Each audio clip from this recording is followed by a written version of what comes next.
Vincent van Gogh, Lukisan Jiwa yang Terluka.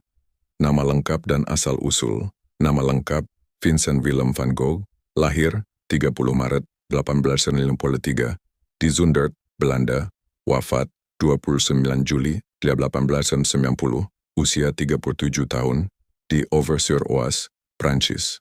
Van Gogh lahir dari keluarga religius dan sederhana. Ayahnya seorang pendeta, dan ibunya pecinta alam. Dua hal yang kelak sangat memengaruhi lukisan-lukisannya. Awalnya ia bekerja di galeri seni, sempat menjadi guru dan bahkan ingin menjadi pendeta.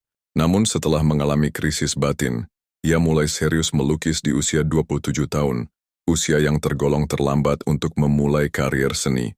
Kutipan Van Gogh, "Saya bermimpi melukis, lalu saya melukis mimpi saya." Van Gogh dikenal dengan gaya post-impressionist, warna-warna berani, goresan kuas yang emosional, dan lukisan yang terasa hidup. Ia tidak melukis realitas, ia melukis perasaannya terhadap realitas. Beberapa karya terkenalnya: The Starry Night, 1889, Sunflowers, 1888, The Bedroom, 1888, Self-Portrait with Bandaged Ear, 1889. Van Gogh menderita gangguan mental hampir sepanjang hidupnya. Ia mengalami depresi, delusi, dan serangan kecemasan.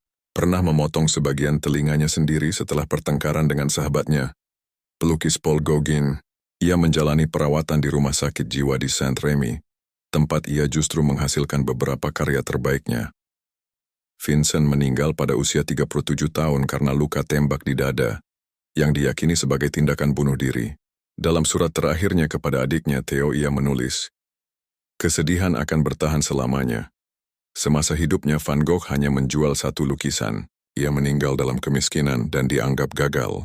Namun setelah kematiannya, dunia mulai melihat betapa luar biasa karya-karyanya.